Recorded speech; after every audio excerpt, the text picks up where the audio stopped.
Let's talk about why overalls do not matter in college football 25. If you're enjoying the content or if you're new here, make sure you like, comment, subscribe, all that. Appreciate y'all for watching. Alright, so for this quick plug, I'm in my Temple University Dynasty. And first, go check it out on the channel. We've been going crazy. We ended up year 3, but we're in that foul. So we're in year 2026. And look at Miami, man. We just played this Miami team. And I noticed something interesting. You see they're at 84 overall. How?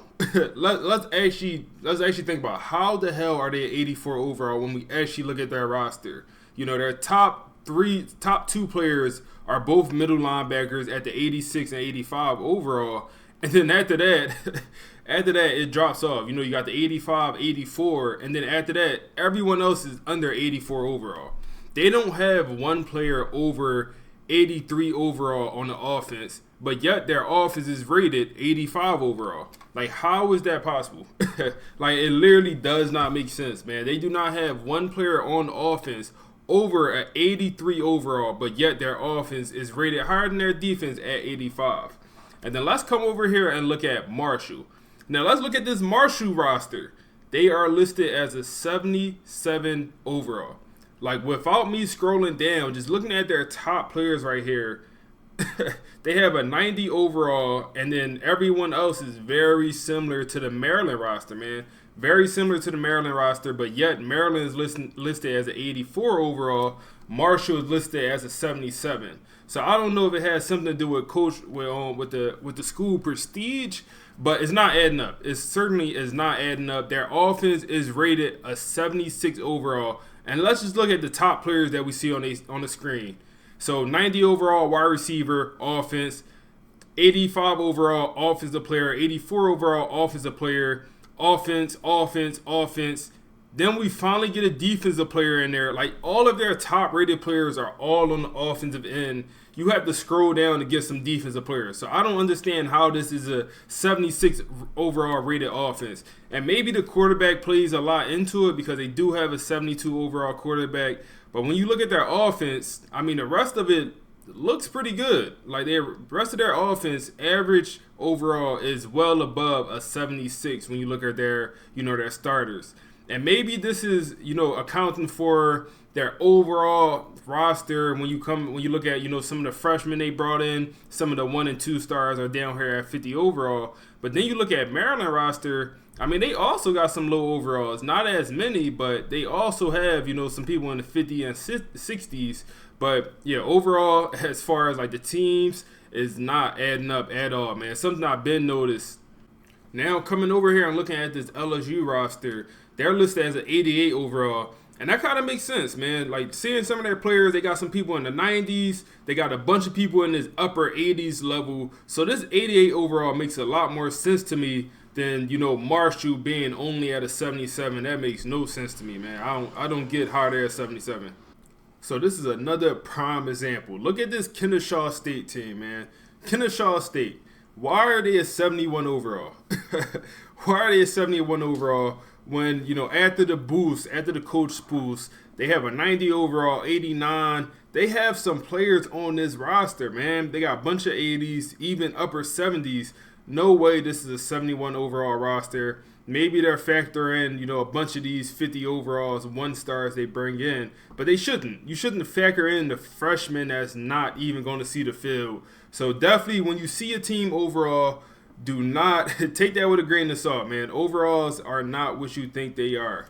So when you're looking at this top 25 and you see, some of these rosters and you see some of these overalls, it just don't always make sense, man. It just don't always make sense.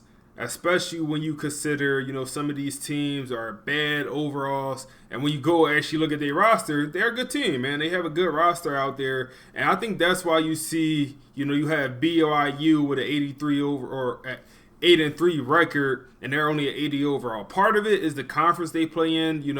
Maybe they play in the Big 12, which is actually a good conference. But, for some of these teams, Colorado State that's playing in the Mountain West, part of the reason they're 9-2 is obviously the conference they in. But some of these other teams are literally better teams. Like this UAB team, we played this team in our foul, and they was better than this, man. They was better than the 82 overall for sure. Next, let's look at some specific players, and let's look at my Temple roster, man. So we got Miguel Kafka.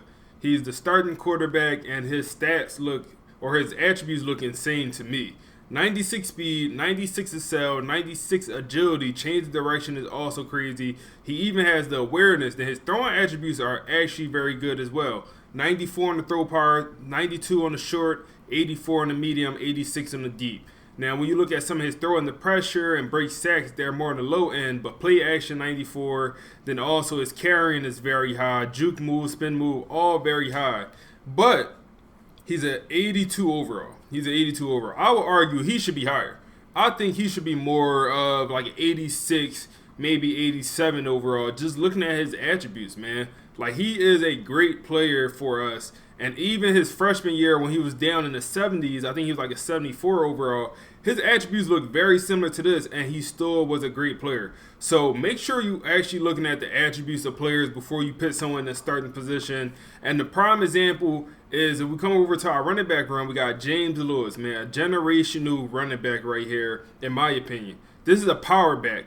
We have him as our starting running back as a true freshman. Jaquez Smith is the backup, but he's an 85 overall senior. But let's look at this. 95 speed as a power back is elite.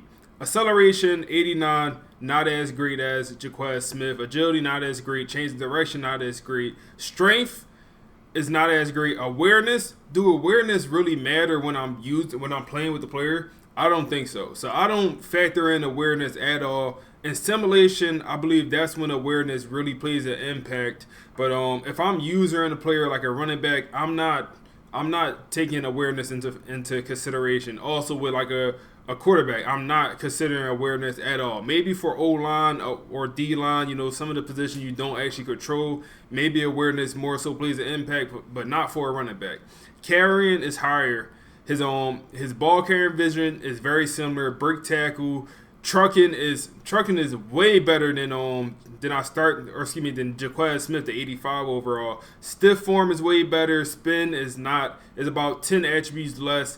Juke move is pretty similar. Catching, Jaquez Smith is a better catcher and a better route runner, but not by much, but he is. Let's be fair. But when we look at this, like, clearly you should start a guy like James Lewis, man. Clearly, in my opinion. Clearly you should start a guy like this who has the 95 speed with the 88 trucking and can break tackle, still could juke move. No, his change of direction is not as good. His acceleration might not be as good. But I would consider James Lewis a better player than Jaquez Smith in this game, in my opinion. I would consider that. I think James Lewis should probably be like an 82 overall. Jaquez Smith probably should be like an 81 in my opinion. Or maybe even 82, something similar to that. But yeah, I like James Lewis way better. So make sure you're looking at actual players' attributes. Next, let's look at the O-line, man. I think we do this a lot with O-linemen. We just go ahead and start whoever's the highest overall at O-lineman. We don't even look at their stats. Let's look here, man. The backup right guard, he has a 97 pass block. Why? Why? He should be playing left tackle. Like, he 100% should be moved to left tackle. His run blocking is obviously not going to be as good as he's only at 82 overall. But this is a guy you should move to left tackle, man. He should not play guard for you. He should either be at right tackle. Like I said, I prefer left tackle, have him protecting the blind side. But he should not be playing inside, man. 6'4", 300 pounds. He could play some tackle at either side of the line, wherever you prefer. But also looking here, he has a 66 pass block finesse, and it's like, damn, he got a 97 pass block power moves, and then an 83 pass block, like actual pass block. Which one do I really look at? I would mostly look at the pass blocking, and then I would look at the the finesse and the power moves. But I will always go with the pass blocking and the run blocking first for what I'm looking for in a player, especially at the O-line. Let's look at New Mexico State left tackle. He's a sophomore redshirt guy, and when you come over here and look at his blocking attributes, do not tell me this is like, this looks like a great player. Like, you cannot lie. Pass block 93, pass block power 89. Pass block finesse, 88. Run block, 84. Run block power is the only low spot, 90 or 69. Then pass block finesse, 86. Lead block, 99. And you're like, okay, this is a great player. You come look at his strength, 77. Well, that'll do it. That'll do it. He's light in the ass. That's what the coaches say, man. He's light in the ass. And you look at his actual weight, he's 275. He weighed 275 out there, man. So he's a little bit on the light side, but his blocking looks absolutely great.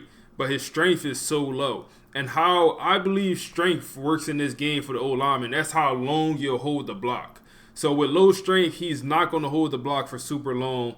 That's how I kind of understand the way strength works. So you might consider, starting the backup, Mark right here, because he actually have an 85 strength, and his blocking stats don't look as bad, or don't look bad either. But he don't got that, it just don't look as good. But he actually got some strength to him. So you should at least consider starting, this guy right here. The point is, take overalls with a little bit of a grain of salt, man. If you see a player as a 90 overall, go actually and look at his attributes, man. Look at his physical, his badges, his mental, and all that, man. Look at his traits, what he really brings to the table, and also look at his cap breakers, all that, man. Just don't take, okay, he's a 90 overall, he's a great player, especially with some of these cornerbacks. Some of these cornerbacks will come with like a, 84 overall, and you go to look at their zone coverage, like Smith right here. He got 64 zone coverage. If you're a zone guy like me, he cannot play. But if you just go by overall, he may start, and you wondering why, why is my team covered so bad? Well, you got to go and actually look at, what scheme you running and find players that fit that scheme. But that's all I got for you guys today, man. If y'all haven't already, go check out my Temple rebuild, man. This is the roster. I'm hiding the schedule. I'm hiding our rank, and then also our record for a reason, man. Go check it out. But I appreciate y'all for watching. We on to the next one.